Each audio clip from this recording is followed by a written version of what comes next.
Hello students, आज हम पढ़ेंगे डोमिनेंट ट्रेट्स डिसऑर्डर्स, जिसमें पहला पॉइंट है it is caused by the autosomal dominant autosomal genes. पीछे हमने पढ़ा था लास्ट लेक्चर में रिसेसिव जीन डिसऑर्डर्स। आज हम पढ़ेंगे dominant autosomal gene disorders. Some of the dominantly autosomal inherited disorders in human beings, इसमें एग्जाम्पल आता है एकोंड्रोप्लासिया, polydactyly, branchiodactyly. Achondroplasia is a form of dwarfism in which long bones do not grow. ये एक तरह का ड्रॉफिज्म होता है जिसमें हाइट छोटी रहती है और जिसकी वजह से विक्टिम जो है उसकी लॉन्ग बोन्स ग्रो नहीं कर पाती और उसका हाइट छोटा रहेगा। वहीं पे next disorder which is due to the autosomal gene, that is the polydactyly, जिसमें फिंगर्स या एक्स्ट्रा टो आते हैं, 5 डिजिट्स की बजाय 6 होंगी, तो that disorder is called the पॉलीडेक्टाइली। आगे है ब्रेंकियोडेक्टाइली, जिसमें एबनॉर्मल शॉर्ट फिंगर्स और टोज रहते हैं। नॉर्मली हमारी जो फिंगर की लेंथ रहती है, टोज की लेंथ रहती है, उससे छोटा साइज रहेगा, लेंथ रहेगी, तो that condition is called polydactyly. In the next, यहाँ पे नेक्स्ट डिसऑर्डर आता है डोमिनेंट ट्रेट का, that is the Huntington chorea disease, जिसको हमने पहले भी पढ़ा था। Huntington chorea disease is a disorder in which muscles and mental degeneration जो उसका डीजनरेट करता है, that takes place in this victim. Gradual loss of motor control resulting in uncontrollable shaking and dance like movement. जो ये victim रहेगा जिसमें Huntington chorea disease होगी, उसमें मोटर ऑर्गन्स प्रॉपरली कोऑर्डिनेट नहीं कर पाएंगे, जिसकी वजह से कुछ बॉडी पार्ट्स जो है वो डांसिंग लाइक मूवमेंट शो करेंगे, शेक करेंगे। ब्रेन श्रिंक करता है, जिसकी वजह से स्पीच में स्पीच स्लरी होगी और मेमोरी लॉस होगा और कई तरह के वो इल्यूजन्स और इमेजिनेशन जो है वो अपने दिमाग में लेके आएगा। This disorder does not occur till the age of 25 to 55.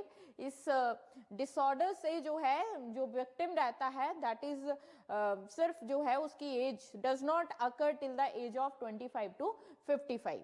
The defective gene is dominant autosomal located on the chromosome number 4. जो ये डिसऑर्डर है जिस जीन की वजह से आ रहा है, that gene present on the chromosome number 4. Next disorder is the Alzheimer disease. Alzheimer disease एक प्रोग्रेसिव ब्रेन डिसऑर्डर है जिसमें धीरे धीरे मेमोरी डिस्ट्रॉय होती है, थिंकिंग स्किल्स जो है वो डिस्ट्रॉय होंगी।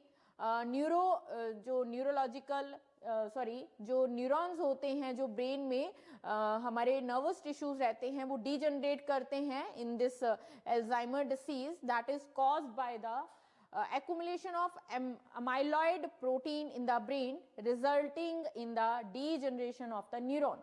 ये जो एक प्रोटीन है अमाइलॉइड, ये प्रोटीन ब्रेन में एक्यूमुलेट करेगा जिसकी वजह से न्यूरॉन्स डीजनरेट करने स्टार्ट कर देंगे और जो न्यूरोट्रांसमीटर रहता है कोलिन एसिटाइल ट्रांसफरेज एंजाइम जो रहेगी उसकी एक्टिविटी इंपेयर्ड हो जाएंगी, जिसकी वजह से उस विक्टिम में मेमोरी लॉस और थिंकिंग स्किल्स जो है वो डिस्टर्ब होंगी।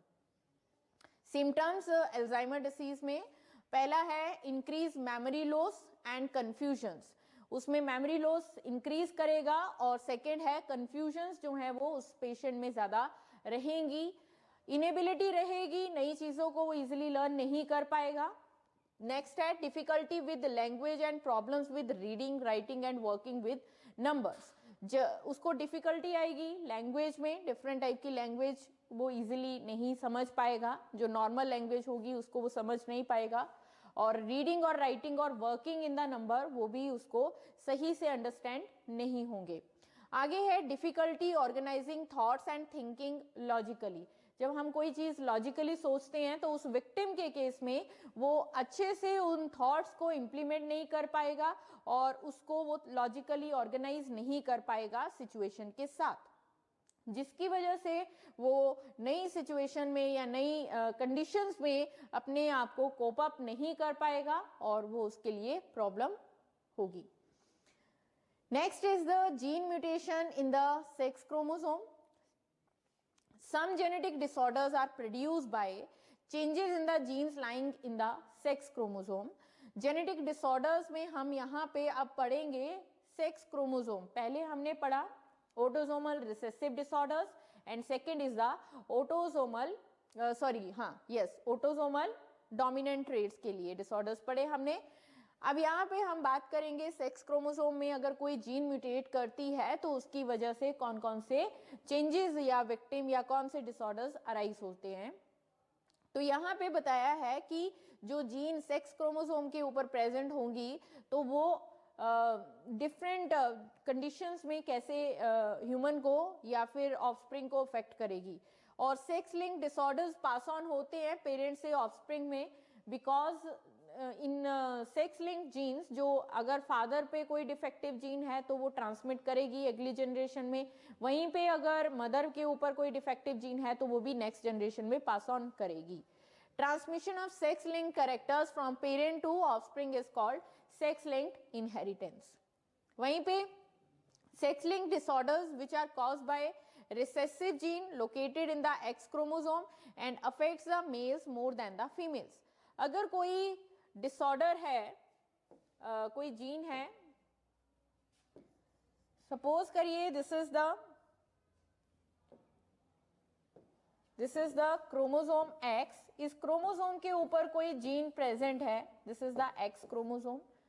इसके ऊपर कोई लिंक जीन प्रेजेंट है, किसी डिसऑर्डर को कॉज कर रही है, तो X के ऊपर प्रेजेंट है, Y के ऊपर लिंक जीन प्रेजेंट नहीं होगी उसी ट्रेट के लिए. अब अगर ये आगे इस X क्रोमोसोम को, डिफेक्टिव X क्रोमोसोम को ट्रांसमिट कर रहा है आगे अपने डॉटर को, तो डॉटर को जब वो देगा, फादर के पास अगर डिफेक्टिव जीन X क्रोमोसोम के पास प्रेजेंट है तो X वो अपने डॉटर को ही दे सकता है क्योंकि Y के ऊपर वो डिफेक्टिव एलील प्रेजेंट नहीं है.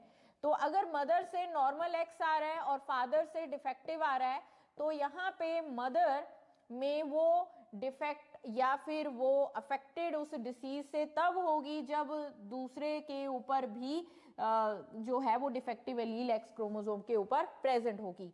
यहाँ पे बात की है कि ये एक रिसेसिव जीन डिसऑर्डर की हम बात कर रहे हैं. अगर यहाँ पे बात कर रहे हैं कि X के ऊपर रिसेसिव जीन है तो मेल के केस में वो बिना मतलब कि एक ही X के ऊपर अगर वो डिफेक्टिव जीन प्रेजेंट है तो वो जो मेल होगा that is defective for that disease. जबकि मदर के केस में वो डिफेक्टिव तब होगी जब दूसरे क्रोमोसोम के ऊपर भी वो डिफेक्टिव एलील होगी. अदरवाइज अगर सिंगल पे है तो वो कैरियर होगा उस डिसीज के लिए. तो यहाँ पे बताया कि sex link disorders which are caused by recessive gene located in the X chromosome and affect the males more than the females. क्योंकि X अगर मेल के X के ऊपर वो डिफेक्टिव जीन है तो मेल अफेक्टेड होगा, तो मेल ज्यादा सेक्स लिंक्ड डिसऑर्डर से अफेक्टेड होते हैं as compare to females.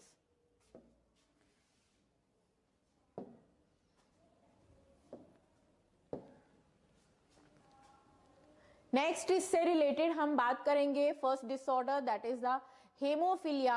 Haemophilia is mostly inherited genetic disorder that impairs the body ability to make the blood clots and a process needed to stop the bleeding.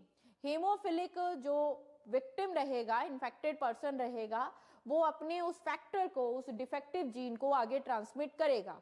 इस person में जो blood clot करने वाला gene होता है वो empire हो जाता है, जिसकी वजह से नॉर्मल इंजरी से भी वो अगर उसको कोई नॉर्मल कट भी लगता है तो उसका ब्लीडिंग जो है वो नॉर्मल मिनट जितने टाइम में वो ब्लीडिंग क्लॉट होना चाहिए था, ब्लड क्लॉट होना चाहिए था, ब्लीडिंग रुकनी चाहिए थी, वो नहीं होती है उस हेमोफिलिक पेशेंट में. This results in people bleeding for a longer time and after an injury and an increased risk of bleeding inside the joints or the brain. अगर कोई ब्रेन में या फिर कोई उसके जॉइंट में इंजरी हुई है तो उसकी वजह से इंटरनल ब्लीडिंग होगी और वो उसके लिए फैटल बन सकता है. हेमोफिलिया एक म्यूटेशन की वजह से हो रहा है, जिसमें जीन की म्यूटेशन हो जा रही है, तो जो कोड कर रही है क्लॉटिंग फैक्टर्स के लिए, अगर वो क्लॉटिंग फैक्टर्स नहीं बनेंगे तो जो एक ब्लड कोगुलेशन का पूरा मैकेनिज्म होता है वो पूरा का पूरा इम्पेयर्ड हो जाएगा. That provides the instructions for making the clotting factor protein needed to form a blood clot. This change or mutation can prevent the clotting protein from working properly or to missing altogether. अगर वो genes present नहीं है तो पूरा का पूरा clotting mechanism जो होगा वो इम्पेयर हो जाएगा. यहाँ पे इसमें ये चीज बताई गई है. Okay, in the next, genetically due to the presence of sex linked gene H, small h, carried by the X chromosome, a female becomes a hemophilic only when both its X chromosome carry the gene XH XH. अगर female defective haemophilic disease से तब defective होगी जब उसके दोनों x के ऊपर वो स्मॉल रिसेसिव एलील प्रेजेंट होगी, that is small H. Such females generally die. ये फीमेल्स जनरली इस अगर दोनों एलील्स के ऊपर दोनों क्रोमोसोम के ऊपर रिसेसिव एलील प्रेजेंट होगी तो वो फीमेल डाई कर जाएगी before the birth, because combination of these two recessive alleles is lethal for that female. A female is a carrier when the X and XH. Carrier तब रहेगी जब उसके एक क्रोमोसोम के ऊपर वो डिफेक्टिव एलील प्रेजेंट नहीं है और दूसरे क्रोमोसोम के ऊपर डिफेक्टिव एलील प्रेजेंट है, बट रिसेसिव ट्रेट तभी एक्सप्रेस करेगा जब उसका पार्टनर एलील उसके दूसरे क्रोमोसोम पे प्रेजेंट रहेगा. तो इस केस में वो फीमेल कैरियर होगी उस डिसीज के लिए, बट वो अफेक्टेड नहीं होगी उस डिसीज से. अगर हम मेल की बात करें तो मेल के केस में सिंगल जीन के ऊपर ही अगर वो एलील प्रेजेंट होती है तो वो मेल जो होगा वो डिफेक्टिव होगा, बिकॉज बाय जो है वो उस लिंक्ड जीन को कैरी नहीं करेगा.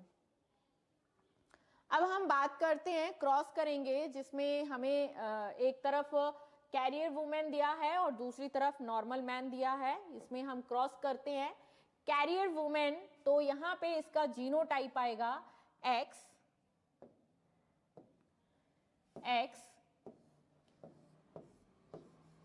XH.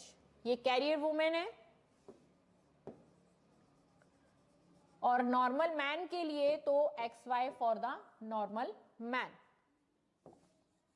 This is the genotype of the parent. अब यहां पे जब हम इसका पुनेट स्क्वायर बनाएंगे तो X यहाँ पे आ जाएगा, XH ये आ गए वुमेन के, और XY that is for the male. अब जब नॉर्मल X दूसरे नॉर्मल X के साथ करेगा तो फीमेल चाइल्ड नॉर्मल होगा. जब नॉर्मल X डिफेक्टिव X के साथ फ्यूज करेगा तो कैरियर फीमेल चाइल्ड होगा, कैरियर फीमेल चाइल्ड. जब Y X के साथ कर रहा है, दोनों नॉर्मल है, Y तो नॉर्मल ही है, X के ऊपर ही वो लिंक जीन हो रही है, तो ये नॉर्मल बॉय चाइल्ड होगा.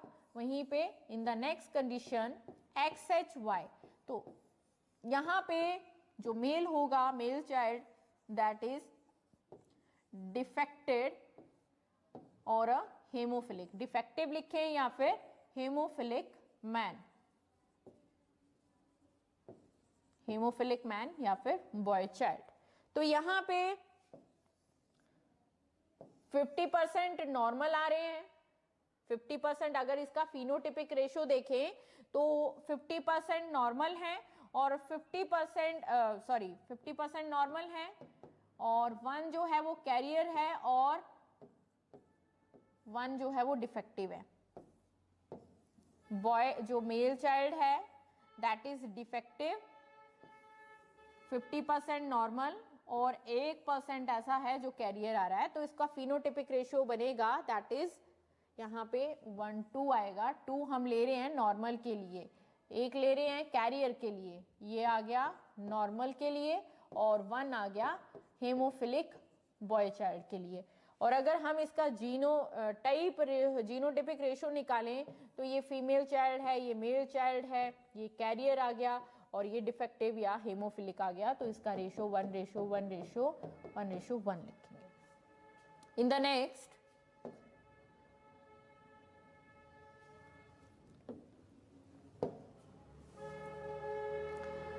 नेक्स्ट हम सेकेंड केस करते हैं, normal female with hemophilic male. Normal female, तो उसके लिए हम XX लेंगे, XX नॉर्मल फीमेल के लिए, हेमोफिलिक मेल बोला है XHY। क्रिस क्रॉस इनहेरिटेंस अगर हम बात करते हैं कि अगर कोई डिफेक्टिव जीन प्रेजेंट होती है मेल के केस में, उसके फादर के पास अगर वो डिफेक्टिव जीन है तो वो डॉटर को दे रहा है। यहाँ पे XHY X एंड X, यहाँ पे नॉर्मल X जब डिफेक्टिव के साथ कर रहा है तो कैरियर फीमेल आएगा, वहीं पे नॉर्मल X जब Y के साथ कर रहा है तो नॉर्मल बॉय चाइल्ड आ रहा है। वहीं पे इन द नेक्स्ट केस यहाँ पे कैरियर होगा, और तो यहाँ पे 1:1, 1 for the carrier females and 1 for the normal mail.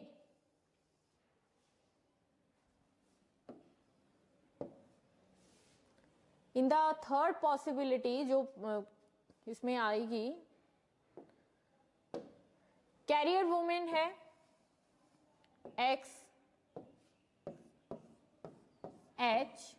XH carrier women, और डिफेक्टिव और हेमोफिलिक मैन। जब इसका पुनेट स्क्वायर बनाएंगे हम,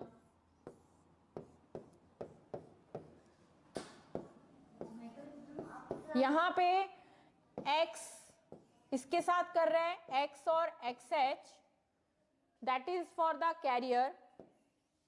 यहां पे XH that is the defective haemophilia, defective female होगी, हेमोफिलिक होगी, और ये बिफोर बर्थ ही डाई कर जाएगी, ये कंडीशन अगर रहती है तो। XY and this is the XHY, that means ये हेमोफिलिक रहेगा, ये भी हेमोफिलिक रहेगी, and this is the carrier and this is the normal. तो यहां पे रेशो बन रहा है 1:1:1।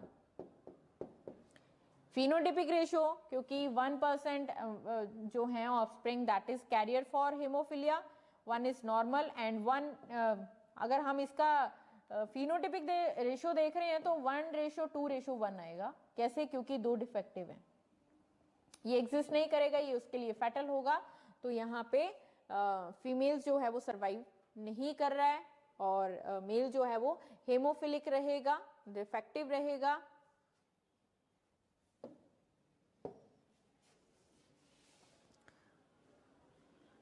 Next disorder is a color blindness. Color blindness can be simply defined as a trouble in the seeing or identifying colors like blue, green, red.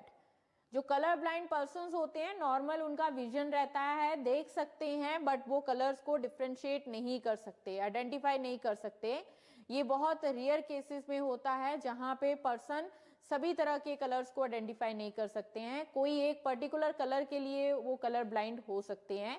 A person with this syndrome also finds difficulty in differentiating the colors with shade. Vision is not affected and colorblind person can lead to normal life, reading, writing and driving. मतलब जो colour blind person होगा healthy life जिएगा, उसको सिर्फ problem आती है किसमें, colour को differentiate नहीं कर पाता है। वो नॉर्मली राइट भी कर सकता है, रीड भी कर सकता है, ड्राइविंग भी कर सकता है, बट वो कलर को डिफ्रेंशिएट नहीं कर पाएगा।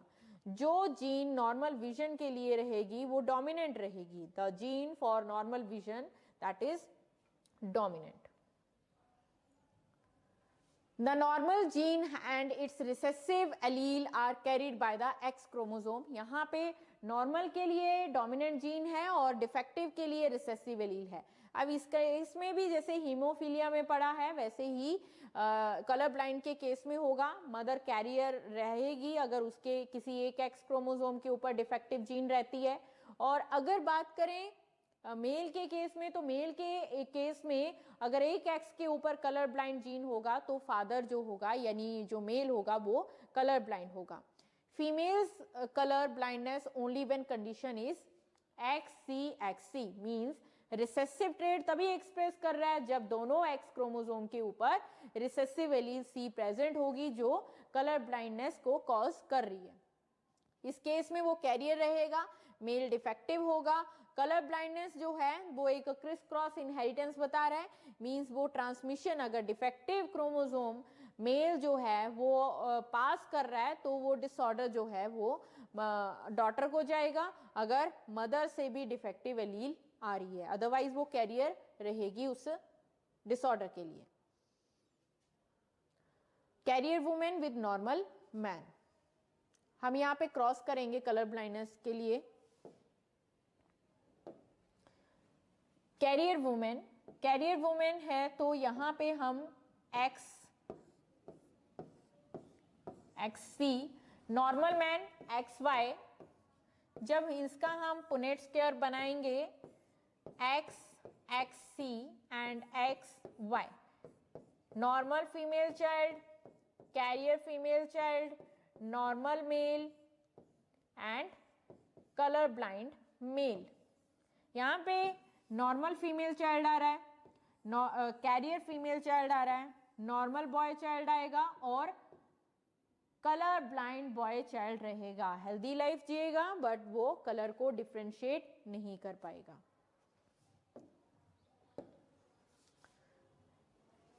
अगर कलर ब्लाइंड वुमेन को नॉर्मल मैन के साथ क्रॉस करते हैं तो उस केस में कैरियर के लिए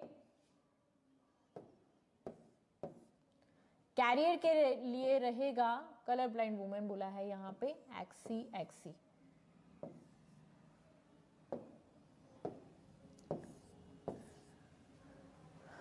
उसको नॉर्मल मेल के साथ जब क्रॉस करेंगे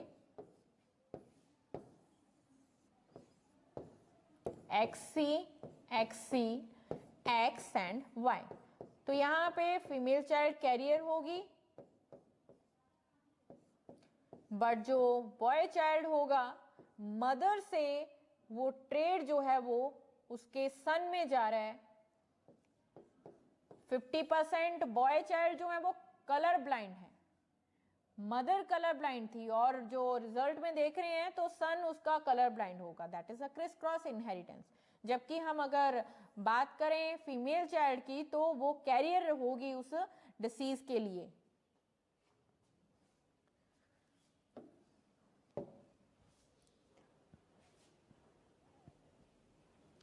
अब हम करते हैं कलर ब्लाइंड वुमेन को कलर ब्लाइंड मैन के साथ क्रॉस करेंगे.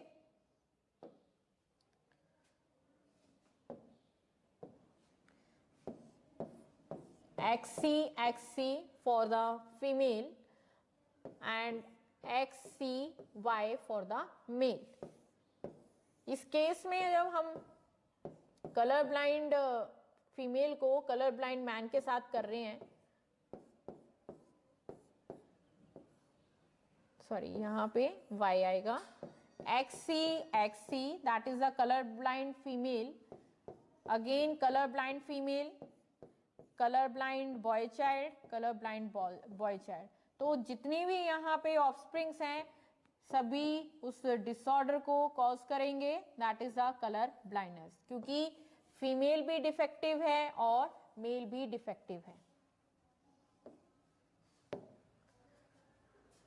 अब बात करते हैं नॉर्मल वुमेन को अगर हम एक कलर ब्लाइंड मैन के साथ क्रॉस करवाते हैं. नॉर्मल के लिए XX for female and the blind person colour blind mail है तो XC. अब इस स्क्वायर में जब हम करेंगे तो XX normal, XCY that is defective but male के लिए होगा. अगर फीमेल के एक X क्रोमोसोम के ऊपर एक C रहता है कलर ब्लाइंड के लिए तो वो एक्सप्रेस नहीं करेगा, वो सिर्फ एक्सप्रेस करेगा होमोजाइगस रिसेसिव कंडीशन में. यहाँ पे ये फीमेल कैरियर रहेगी और मेल जो होगा दैट इज यहाँ पे फादर से वो एक्स वाला ट्रेड जो है, डिफेक्टिव जीन जो है, वो फीमेल चाइल्ड के पास जा रहा है और मदर के पास एक्स क्रोमोसोम दोनों नॉर्मल है, तो बॉय चाइल्ड नॉर्मल रहेगा। तो यहाँ पे 1:1, 1 for the carrier females and 1 for the normal males. This is the phenotypic ratio.